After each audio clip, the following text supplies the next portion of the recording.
Monsieur le Président du gouvernement de Nouvelle-Calédonie, Monsieur le député, Monsieur le Président du Congrès de la Nouvelle-Calédonie, Mesdames et Messieurs les Présidents des autorités de la concurrence, Mesdames et Messieurs les représentants des hautes autorités judiciaires et administratives présentes dans cette salle de la conférence de la CCI de Nouméa, je voulais, en remerciant, ça me vieillit quand je dis la présidente Aurélie Zoudlobert, parce que je l'ai connue jeune rapporteur qui n'avait pas froid aux yeux au sein de l'autorité de la concurrence nationale, mais c'est le cas, vous êtes devenue présidente et comme le disait Philippe Gomès, on a tous pris un petit coup de vieux en 10 ans. Merci de cette invitation et comment vous dire la joie de participer à ce premier anniversaire de l'autorité calédonienne de la concurrence. Les premiers anniversaires, en général, à moins qu'il y ait des bébés prodiges dans cette salle, on ne s'en souvient pas. On n'a même pas la force de souffler la première bougie. C'est les parents qui le font à la place du héros de la fête. Et surtout, à 1 an, on commence à faire ses premiers pas, mais on ne parle pas encore.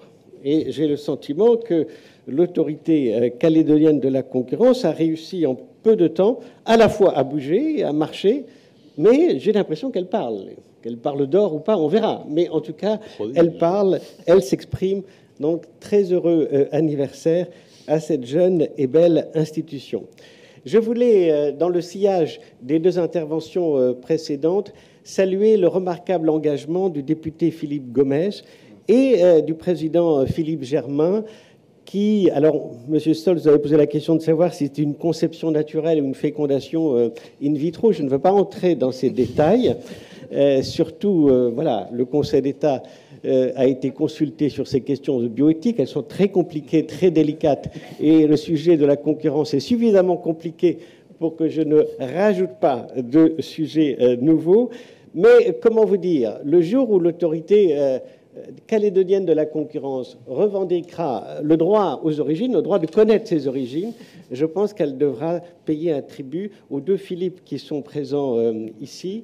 Et je voulais, je dirais, avec nostalgie, avec émotion, me souvenir aussi d'une séance en novembre 2013, ma première venue ici à Nouméa. Nous avions dans cette salle de la CCI réuni aussi tout ce qui comptait dans l'économie calédonienne pour parler de la création de cette nouvelle autorité. Je me souviens, monsieur le député, des conversations que nous avions eues à l'époque sur la proposition de loi de pays que vous aviez déposée et les débats très approfondis que nous avions eus sur la physionomie de cette future autorité.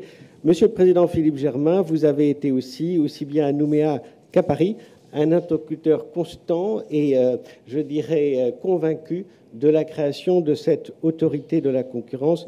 Je voulais vous dire combien j'avais apprécié ces échanges.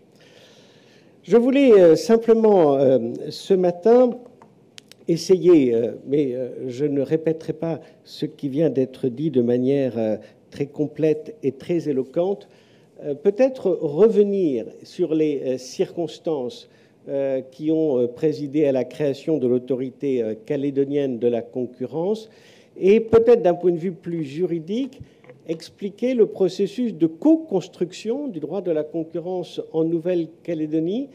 Co-construction parce que ce droit a fait appel à des acteurs différents, bien sûr le gouvernement de Nouvelle-Calédonie, son congrès et notamment les députés qui sont à l'origine de la première proposition de loi de pays, celle du 24 octobre 2013.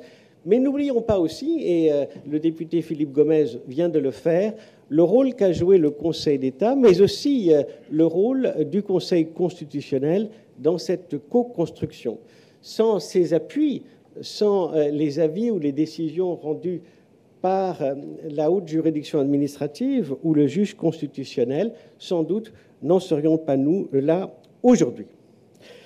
Dans l'histoire, le député Philippe Gomès rappelait première idée qu'il avait lancée de la création d'une autorité indépendante de la concurrence en août 2009, et l'autorité nationale va fêter ses 10 ans dans quelques jours, la semaine prochaine. l'autorité de la concurrence a été installée. Et là aussi, monsieur le député, avec beaucoup de péripéties. Je n'ai pas le temps de revenir sur la création de cette autorité, les conditions de la désignation de son premier collège. Je vous ferai rire, mais il me faudrait beaucoup de temps pour expliquer toutes ces péripéties. Mais il faut se souvenir que le printemps 2009 était une époque de flambée des prix des carburants outre-mer, notamment dans les départements d'outre-mer, que des émeutes, et aucune ressemblance avec la situation qu'a connue la métropole depuis novembre, toutes ces ressemblances ne seraient que fortuites, mais les départements d'outre-mer se sont soulevés, des manifestations parfois violentes ont eu lieu, les économies ultramarines ont été paralysées, et je me souviens avoir rendu visite au secrétaire d'État à l'outre-mer. C'était une de mes premières visites en tant que président de l'autorité de la concurrence. Toutes les télévisions étaient Ruudino pour me demander allez-vous faire baisser les prix? On attendait l'autorité de la concurrence. Et déjà, on faisait le lien entre ce constat de prix manifestement disproportionnés, avec des écarts injustifiables avec les prix de métropole, et la nécessité d'une action structurelle qui justifiait la création d'une autorité indépendante.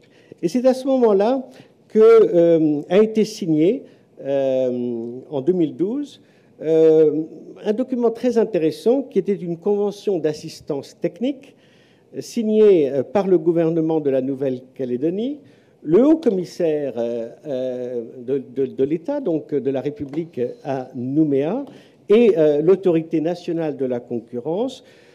Et dans cette convention d'assistance technique, il était prévu que l'autorité nationale analyserait l'état de la concurrence en Nouvelle-Calédonie et ferait des propositions pour améliorer le fonctionnement de l'économie et s'attaquer aux mécanismes, je dirais, de formation des prix qui justifiaient ces handicaps dont souffrait l'économie calédonienne.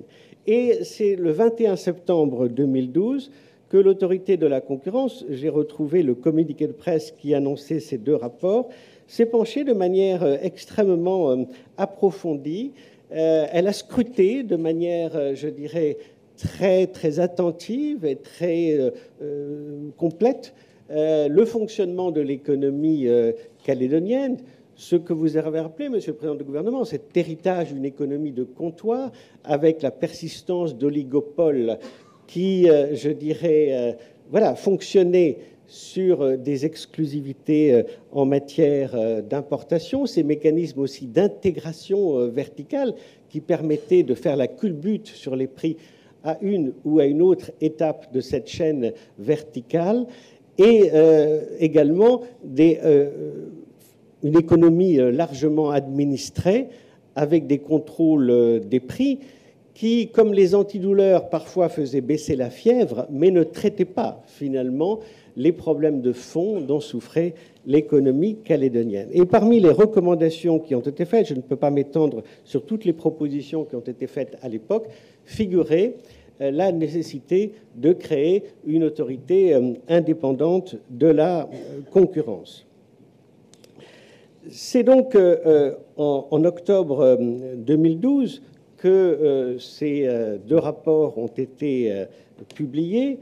Je vous invite, je dirais, à les relire si vous en avez le temps, mais ma conviction, en tout cas à titre personnel, était faite. Nous ne pouvions pas, par notre seule intervention, remédier au handicap structurel dont souffrait l'économie calédonienne, parce que la Nouvelle-Calédonie restera une île, restera une économie de petite taille, avec la difficulté d'obtenir des économies d'échelle, restera aussi une économie relativement éloignée, avec des coûts d'approche, des coûts logistiques, des coûts d'approvisionnement qui resteront élevés. Et donc, ça n'est pas une autorité indépendante de régulation qui peut changer cela. C'est l'héritage de l'histoire, c'est l'héritage de la géographie, c'est l'héritage, d'une situation structurelle à laquelle on ne peut rien. Mais il ne fallait pas ajouter à ces handicaps structurels, finalement, le prix de comportement des acteurs économiques qui auraient rajouté à ces handicaps structurels des handicaps comportementaux qui auraient ajouté, encore une fois, à ces difficultés structurelles. Et c'est peut-être cela le message le plus fort qu'avait fait passer à l'époque l'autorité de la concurrence.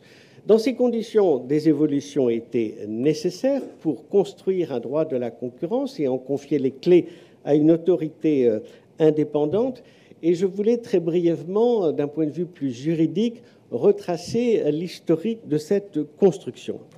Le premier problème était le point de savoir si l'on pouvait créer en Nouvelle-Calédonie une autorité indépendante du gouvernement pour exercer cette régulation économique. La question n'était pas évidente et en 2009, le président du gouvernement avait saisi le tribunal administratif de Nouméa d'une demande d'avis portant justement sur la question de savoir si il était possible en Nouvelle-Calédonie de créer des autorités indépendantes de régulation, indépendantes du gouvernement. Et la demande d'avis citait 3 domaines dans lesquels on pouvait penser à ces autorités indépendantes. Le premier, c'était les télécommunications. Le deuxième, c'était la concurrence. Et le troisième, c'était le dialogue social. Et le tribunal administratif, logiquement, a transmis cette demande d'avis au Conseil d'État, qui, en 2009, a rendu un avis extrêmement détaillé, extrêmement pédagogique, expliquant qu'en opportunité, cette création pouvait tout à fait se justifier, mais que, compte tenu des termes de la loi organique de 1999, elle-même issue des accords de Nouméa, et même si la loi organique confiait la compétence, notamment en matière de concurrence, à la Nouvelle-Calédonie, ces compétences ne pouvaient à l'époque être exercées que par le gouvernement, qui ne pouvait déléguer ses attributions à une autorité indépendante. Seule une autorité consultative ayant un pouvoir d'avis pouvait être compatible avec la loi organique de 1999, mais pas une autorité qui aurait été, je dirais, compétente en matière réglementaire ou aurait disposé de pouvoirs de décision et notamment de sanctions. Et donc, la recommandation du Conseil d'État était de dire c'est possible, mais à la condition de modifier la loi organique. Et c'est ce qui a été fait, monsieur le député, vous vous en souvenez. Donc, d'une certaine manière, l'indépendance et les conditions dans lesquelles cette indépendance pouvait être reconnue est née de ce diagnostic et de cette recommandation faite par le Conseil d'État en 2009. Ensuite, mais je ne reviendrai pas sur l'historique qu'a fait le député Philippe Gomes et dans lequel s'est également inscrit le président Philippe Germain, mais disons que sur les différentes étapes, et notamment la loi de pays du 24 octobre 2013, le Conseil d'État, puis le juge constitutionnel ont validé les options sur lesquelles étaient construits ces textes, et notamment, comme l'a très bien expliqué le député Philippe Gomes, le Conseil d'État puis le juge constitutionnel, alors que les mesures notamment étaient fortes. L'injonction structurelle, cette possibilité pour une autorité de la concurrence d'imposer la cession d'actifs en cas de prix élevé ou en cas de concentration d'un pouvoir économique.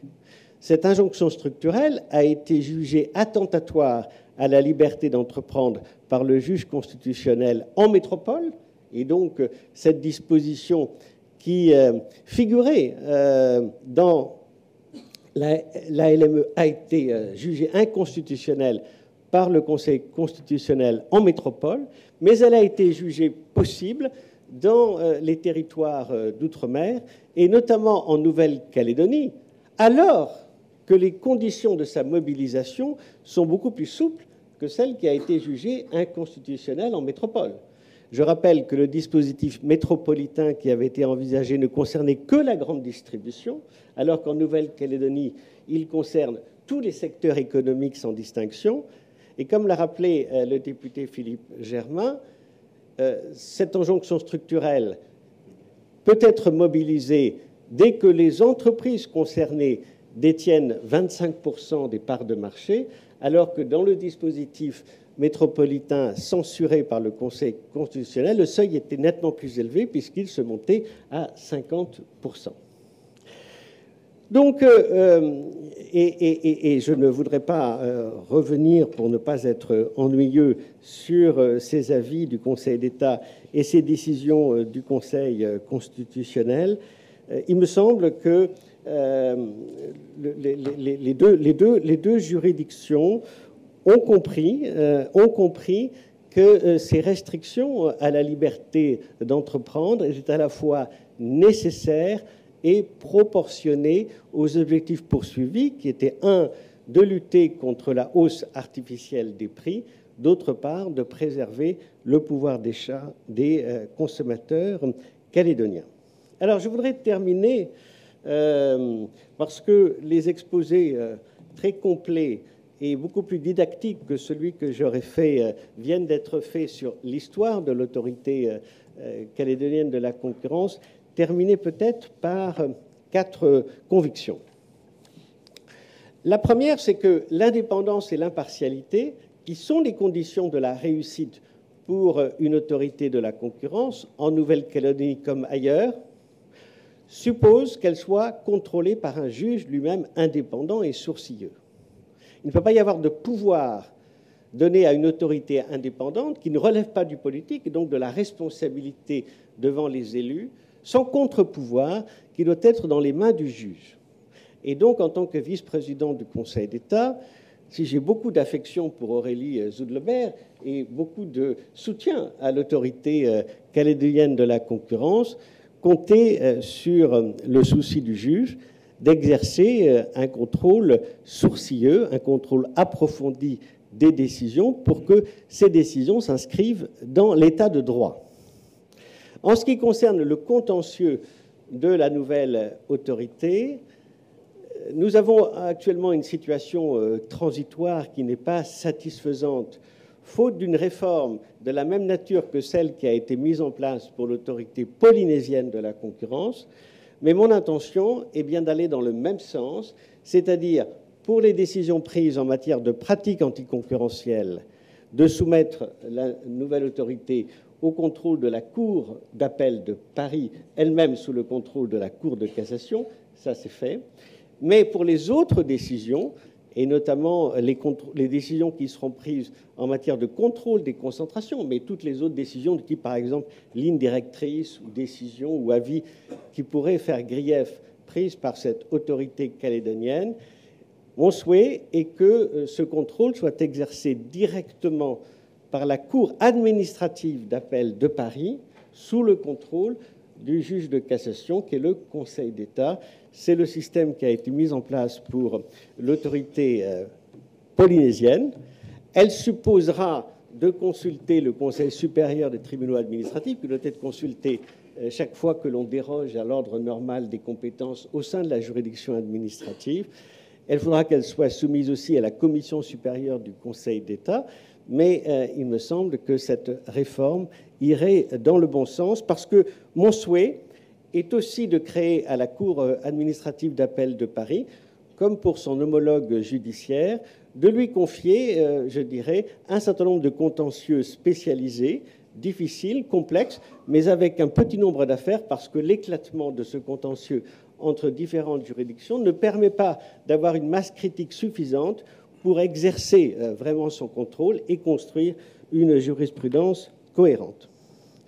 La deuxième chose, la deuxième conviction, c'est que je pense, et là je parle de l'économie calédonienne, que le droit de la concurrence ne suffira pas à lui seul, dans ses instruments classiques, ne suffira pas à remédier aux problèmes qui ont été identifiés.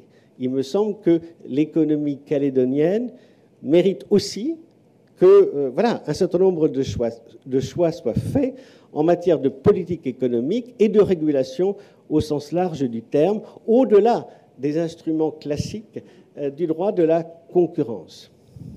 Je pense, et je salue cette réforme, à la réforme qui a été mise en place en matière de protection du marché.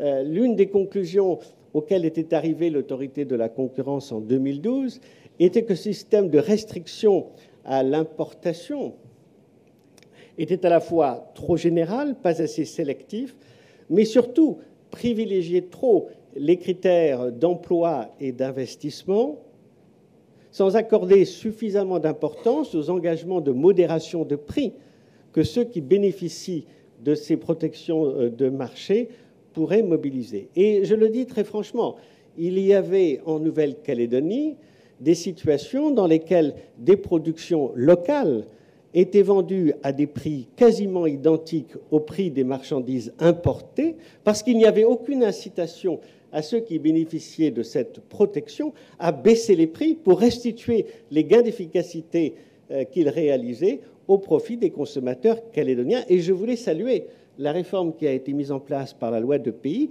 qui intègre le prix, l'intérêt pour le consommateur dans la création de protection de marché. Troisième conviction, mais elle est la même que celle dont vient de vous faire part le député Philippe Gomès, cessons d'opposer liberté d'entreprendre et régulation de la concurrence. Certes, techniquement, parce qu'il faut des règles du jeu qui contraignent les acteurs, il ne peut pas y avoir de droit de la concurrence sans restriction à la liberté d'entreprendre. Mais exactement comme dans le sport, on ne peut jouer au football s'il n'y a pas un acteur, un arbitre, qui vérifie que les règles du jeu sont respectées par tous. Et donc, techniquement, oui, il faut que l'arbitre ait le moyen de siffler la fin de partie, d'exclure un joueur, de sanctionner, sous peine de transformer le jeu en jungle.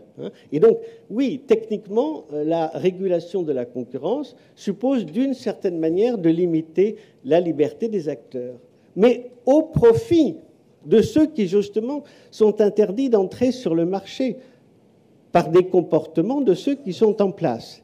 Et donc, je m'inscris absolument dans le sillage de Philippe Gomès en disant oui, la concurrence est une manière de redistribuer les chances et de donner plus d'opportunités à ceux qui choisissent le risque et l'innovation par rapport à ceux qui se sont abrités derrière le confort de la rente et de l'héritage d'une économie qui leur a fait une place au soleil.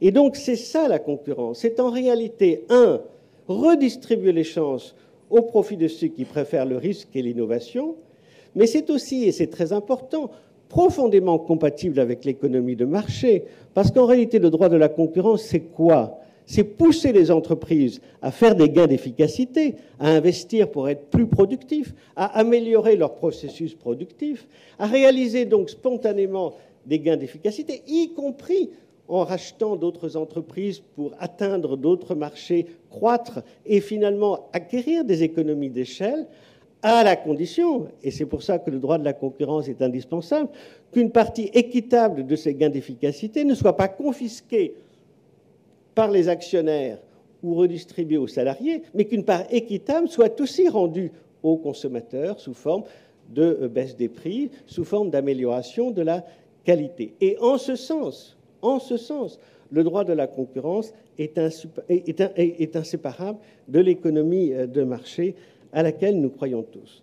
Enfin, je voudrais en terminer par là, évoquant la communauté de destin à laquelle le président Philippe Germain faisait allusion et qui est l'objectif, je dirais, poursuivi par les accords de Nouméa et, je dirais, la volonté constante de ceux qui construisent aujourd'hui la Nouvelle-Calédonie et réfléchissent à son avenir.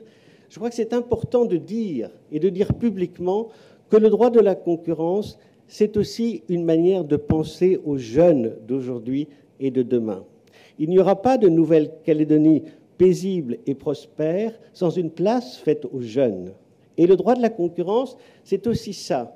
C'est finalement construire une économie qui donnera leur place aux jeunes d'aujourd'hui, qui leur permettra d'investir, qui leur permettra finalement d'entrer dans une économie qui leur a été suffisamment fermée parce que cette économie était plus favorable, ce qu'on appelle en anglais aux insiders qu'aux outsiders, c'est-à-dire qui protégeait plus la place des vieux, des anciens, de ceux qui avaient eu la chance d'entrer dans une économie d'hier et fermer la porte aux jeunes, à ceux qui revendiquent aussi le droit d'entrer, le droit d'innover, le droit d'apporter à cette économie tout ce que le numérique ou les nouvelles opportunités apportent aujourd'hui à une économie moderne. Et donc, oui, d'une certaine manière, chère Aurélie Zoudlebert, le travail que vous faites est aussi un moyen de penser aux générations de demain et de préparer l'économie